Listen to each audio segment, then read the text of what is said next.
കഴിഞ്ഞ ശനിയാഴ്ച ചങ്ങനാശ്ശേരി അതിരൂപതയിലെ വൈദികനും ഫ്രാൻസിസ് പാപ്പയുടെ വിദേശകാര്യങ്ങളുടെ മേൽനോട്ടക്കാരനുമായി പ്രവർത്തിച്ചിരുന്ന മോൺസിഞ്ഞോർ ജോർജ് കൂവക്കാടിനെ ഫ്രാൻസിസ് പാപ്പ കർദിനാൾ പദവിയിലേക്ക് ഉയർത്തി.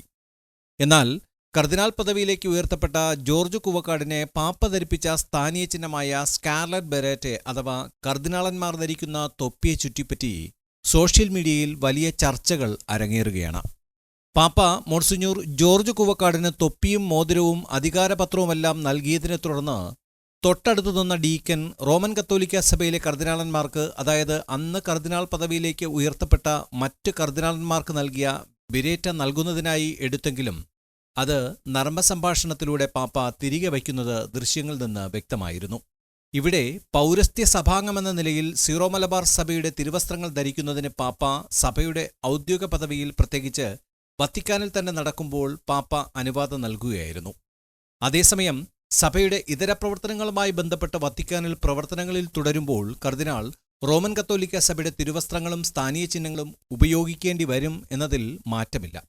കൂടാതെ അന്നേ ദിവസം പാപ്പ കർദിനാളന്മാർക്ക് ചൊല്ലിക്കൊടുത്ത പ്രതിജ്ഞയുടെ തുടക്കം ഇങ്ങനെയാണ്: പരിശുദ്ധ റോമൻ കത്തോലിക്ക സഭയുടെ കർദിനാളായ ഞാൻ ഇന്നു മുതൽ ഞാൻ ജീവിച്ചിരിക്കുന്നിടത്തോളം കാലം ക്രിസ്തുവിനോടും അവന്റെ സുവിശേഷത്തോടും വിശ്വസ്തത പുലർത്തും.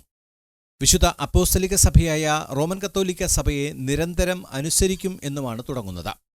സീറോ മലബാർ സഭയിൽ നിന്ന് കർദിനാൾ പദവിയിലേക്ക് ഉയർത്തപ്പെട്ട മാർ വർക്കി വിധേയത്തിലും മാർ ജോർജ് ആലഞ്ചേരിയും റോമൻ കത്തോലിക്ക സഭയിലെ കർദിനാളന്മാർക്ക് നൽകുന്ന തിരുവസ്ത്രങ്ങൾ തന്നെയാണ് അന്ന് പദവിയിലേക്ക് ഉയർത്തപ്പെട്ടപ്പോൾ ധരിച്ചിരുന്നത്. എന്നാൽ ഫ്രാൻസിസ് പാപ്പ പൗരസ്ത്യ സഭകളോട് കാണിക്കുന്ന അനിർവചനീയമായ സ്നേഹവും കരുതലുമാണ് മാർ ജോർജ് കൂവക്കാടിന്റെ കാര്യത്തിൽ വ്യക്തമാകുന്നത്. സ്ഥാനീയ ചിഹ്നങ്ങൾ നൽകിയപ്പോൾ അത് ഡീക്കന് തെറ്റിയതാണെന്നുള്ള പ്രചരണവും തെറ്റെന്ന് സൂചിപ്പിക്കട്ടെ.